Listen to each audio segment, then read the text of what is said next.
आज की कक्षा में हम लोग पहले शुरुआत कर रहे हैं सांसदों की अयोग्यता संबंधी जो विषय है उस पर, और उसके बाद फिर आगे बढ़ेंगे तो प्रस्ताव, संकल्प और बाकी चीजों पर बात करेंगे।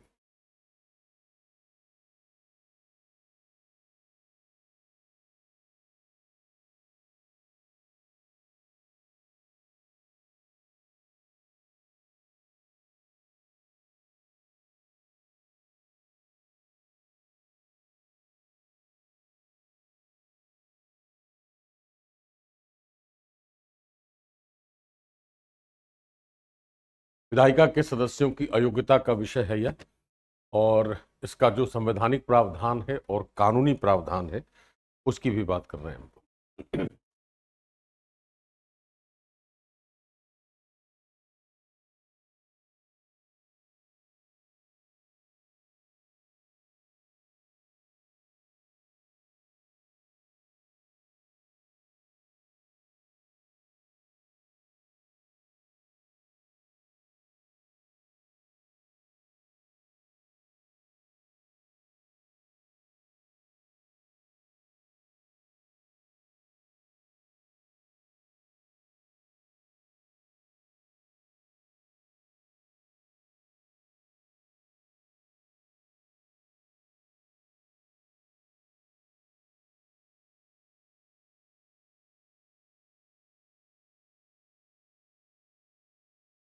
चार प्रावधान हो गए संविधान के। अनुच्छेद 102 खंड 1 है, 102 का खंड 2 है, 10वीं अनुसूची है, और अनुच्छेद 103 का खंड 1 और 2 है। और इधर हो जाएगा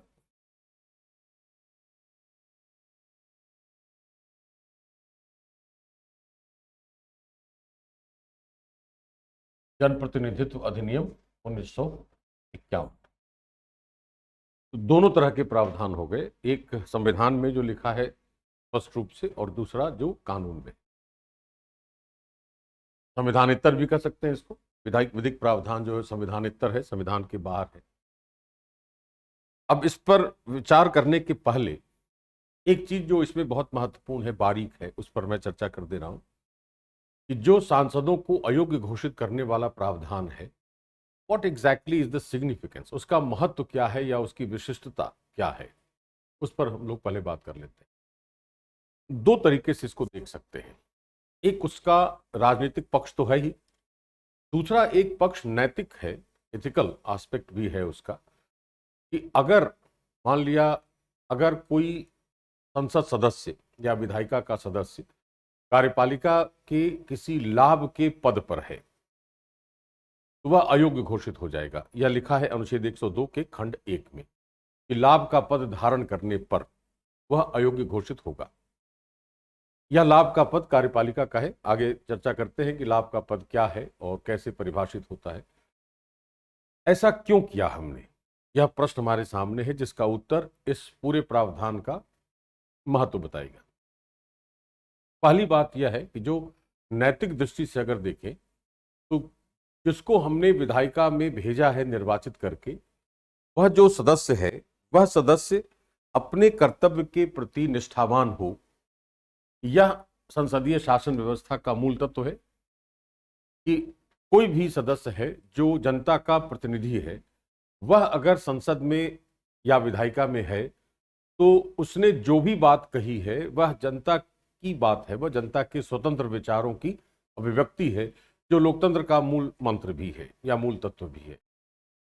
अब ऐसी स्थिति में यदि कोई सदस्य दूसरे किसी पद पर है जहां से उसे व्यक्तिगत रूप से लाभ मिल रहा हो, तो निश्चित रूप से उसकी कर्तव्य निष्ठा पर प्रश्न चिन्ह लगता है और उसकी सत्यनिष्ठा पर भी प्रश्न चिन्ह लगता है।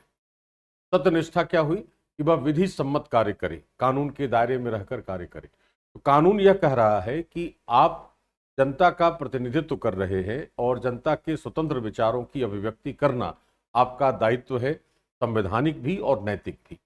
ऐसी स्थिति में यदि आपने व्यक्तिगत रूप से लाभ लेने वाला कोई कार्य किया तो स्वाभाविक तौर पर आपकी सत्यनिष्ठा पर प्रश्न चिन्ह लग रहा है और आपकी कर्तव्य निष्ठा पर भी प्रश्न चिन्ह लग रहा है।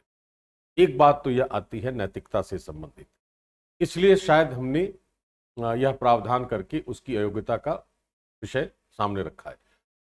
दूसरा जो इसका दृष्टिकोण है वह राजनीतिक है कि कार्यपालिका और विधायिका के कार्य अलग अलग होने चाहिए, शक्ति का पृथकीकरण होना चाहिए दोनों के बीच, और किसी का एक दूसरे के कार्य में, दोनों का एक दूसरे के कार्य में हस्तक्षेप नहीं होना चाहिए। तो कार्यपालिका कार्यपालिका में लाभ का पद धारण करने पर विधायिका और कार्यपालिका के बीच का जो शक्ति पृथकीकरण है वह शायद संभव नहीं होगा, चूंकि हितों के टकराव की आशंका हो जाएगी। एक ही व्यक्ति विधायिका में भी है और वही व्यक्ति कार्यपालिका के पद पर भी है, तो दोनों के हितों के टकराव की आशंका निश्चित रूप से बढ़ जाती है। ऐसी स्थिति में दोनों को अलग अलग किया जाना चाहिए और शक्तियों का पृथकीकरण होना चाहिए, राइट। लेकिन इसमें एक बात और आती है जो कोई आलोचक यह कह सकता है कि अगर हमने संसदीय तंत्र बनाया है तो संसदीय तंत्र का तो निर्माण ही होता है शक्ति संलयन के सिद्धांत पर, फ्यूजन ऑफ पावर्स। इसका मतलब है कि कार्यपालिका विधायिका के प्रति उत्तरदायी होती है। अब ऐसी स्थिति में फिर जो शक्ति पृथकीकरण की बात आ रही है वह कहीं ना कहीं एक अंतर विरोध जैसा उत्पन्न करती है, ऐसा एक आलोचक मान सकता है कि जब कार्यपालिका विधायिका के प्रति उत्तरदायी है तो उसका शक्ति पृथकीकरण क्यों, या तो शक्ति संलयन के सिद्धांत पर आधारित होना चाहिए। लेकिन हमारे यहां जो शक्ति पृथकीकरण है वह लंबवत भी है, मतलब संघ और राज्यों के बीच विषयों का बंटवारा कर रखा है हमने 7वीं अनुसूची में, और दूसरा क्षैतिज शक्ति पृथकीकरण भी है कि विधायिका, कार्यपालिका और न्यायपालिका एक दूसरे में हस्तक्षेप नहीं करें। यह हमने पहले भी पढ़ रखा है कि अनुच्छेद 121 में विधायिका और न्यायपालिका के बीच है और अनुच्छेद 50 में कार्यपालिका और न्यायपालिका के बीच है। उसी तरीके से विधायिका और कार्यपालिका के बीच भी शक्ति पृथकीकरण का एक प्रावधान है अप्रत्यक्ष रूप से, और यह प्रावधान यह कह रहा है कि यदि विधायिका का कोई सदस्य कार्यपालिका में किसी लाभ के पद पर आसीन होगा तो उसकी अयोग्यता हो जाएगी। यह शक्ति पृथकीकरण को दर्शाता है, इसलिए ऐसा कोई अंतर विरोध नहीं दिखता और यह बहुत ही तर्क संगत प्रावधान है कि हम हितों के टकराव से उसको रोक रहे हैं। इसलिए इस पूरे प्रावधान में नैतिक और राजनीतिक दोनों पक्षों को हम बहुत आसानी से समझ सकते हैं। नैतिकता की दृष्टि से क्या है कि सत्यनिष्ठा और कर्तव्य निष्ठा प्रभावित नहीं हो, और राजनीतिक दृष्टि से है कि कार्यपालिका और विधायिका के बीच किसी व्यक्ति का, जो एक ही व्यक्ति है दोनों अलग अलग पदों पर, उसमें हितों के टकराव को रोका जा सके। यह इस प्रावधान का विशेष महत्व है या उसकी बारीकी है, इस रूप में इसको समझ सकते हैं हम, राइट। इसको मैं लिखवा देता हूं पूरी तरीके से, विश्लेषण का पक्ष है और अच्छा प्रश्न इससे बनाया जा सकता है मेंस के पॉइंट ऑफ व्यू से। तो एक मेजर हेड बनाइए कि अयोग्यता के प्रावधानों का महत्व, अयोग्यता के प्रावधानों का महत्व में लिखेंगे कि संविधान में विधायिका के सदस्यों, संविधान में विधायिका के सदस्यों की अयोग्यता संबंधी विषय को, संविधान में विधायिका के सदस्यों की अयोग्यता संबंधी विषय को नैतिक और राजनीतिक दोनों ही दृष्टिकोणों से देखा जा सकता है। नैतिक और राजनीतिक दोनों ही दृष्टिकोणों से देखा जा सकता है।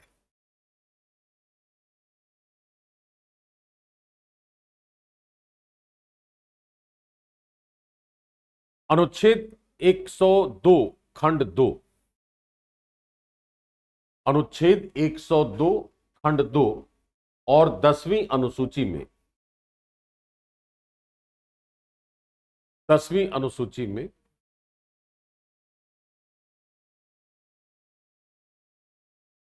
दल बदल के आधार पर, जबकि अनुच्छेद 102 खंड 1 में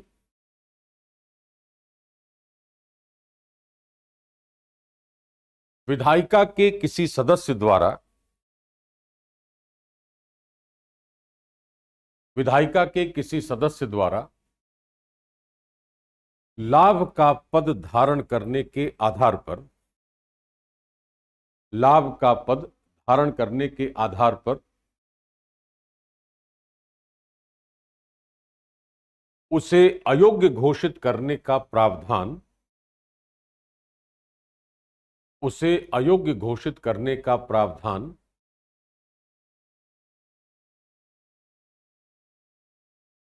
राजनीतिक और संसदीय नैतिकता को, राजनीतिक और संसदीय नैतिकता को संवैधानिक आधार देता है, राजनीतिक और संसदीय नैतिकता को संवैधानिक आधार देता है।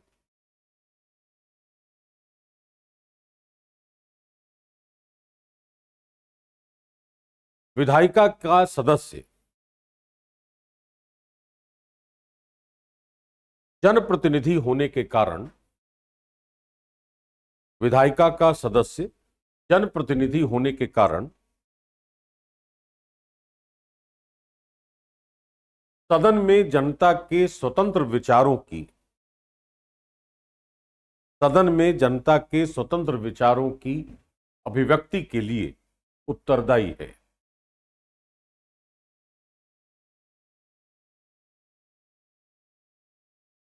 उत्तरदायी है। ऐसी स्थिति में दल बदल करने या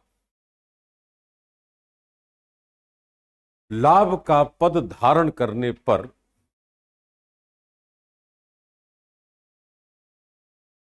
लाभ का पद धारण करने पर उसकी सत्यनिष्ठा और कर्तव्यनिष्ठा, उसकी सत्यनिष्ठा और कर्तव्यनिष्ठा दोनों पर ही प्रश्न चिन्ह लगते हैं।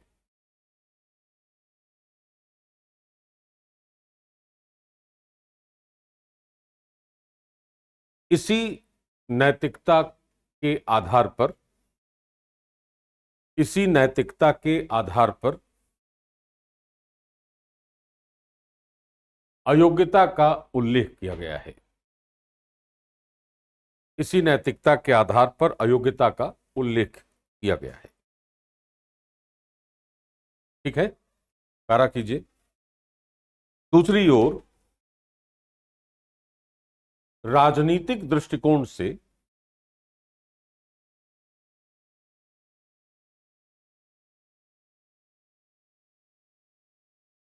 सदस्यों की अयोग्यता का यह प्रावधान, सदस्यों की योग्यता का यह प्रावधान कार्यपालिका और विधायिका के बीच शक्ति पृथकीकरण का एक प्रमाण है। कार्यपालिका और विधायिका के बीच शक्ति पृथकीकरण का एक प्रमाण है। कारण यह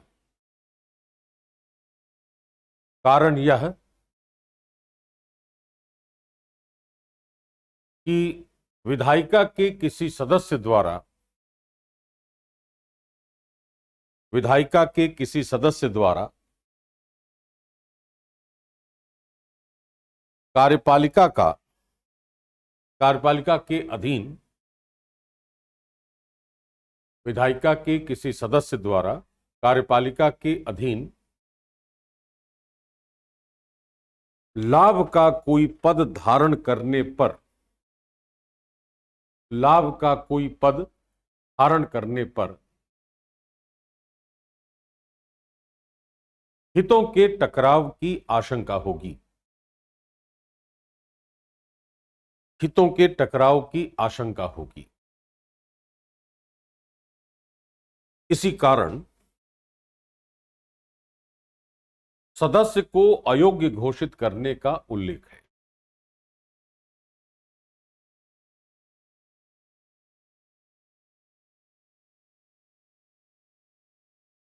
सारा कर लीजिए। किसी आलोचक द्वारा यह माना जा सकता है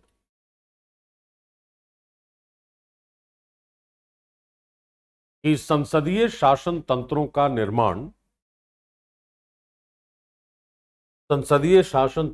निर्माण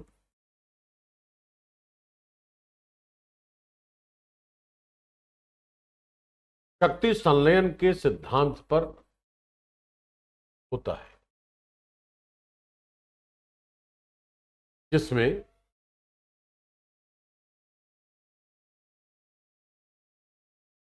कार्यपालिका विधायिका के प्रति उत्तरदायी होती है।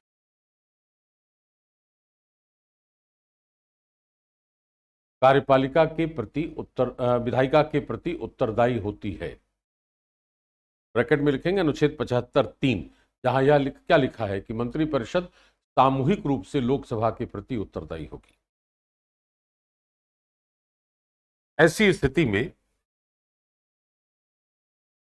अनुच्छेद 75(3) और अनुच्छेद 102(1)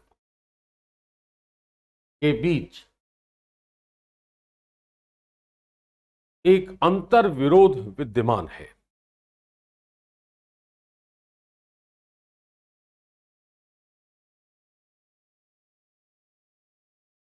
राइट, पारा कीजिए। आलोचना के इस विचार को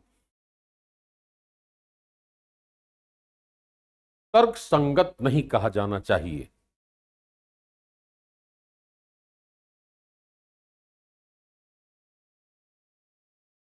इसका कारण यह है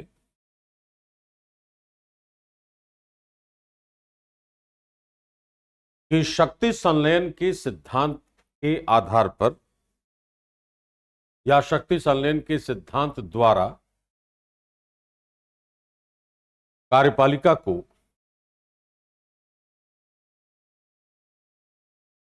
विधायिका के प्रति उत्तरदायी और अंतिम रूप से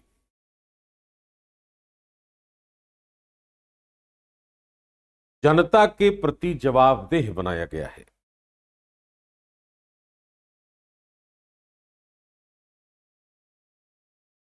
जनता के प्रति जवाबदेह बनाया गया है।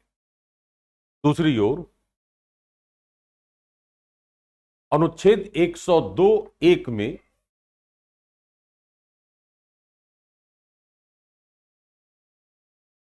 लाभ का पद धारण करने पर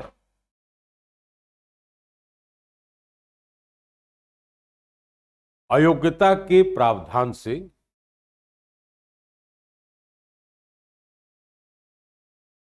कार्यपालिका और विधायिका को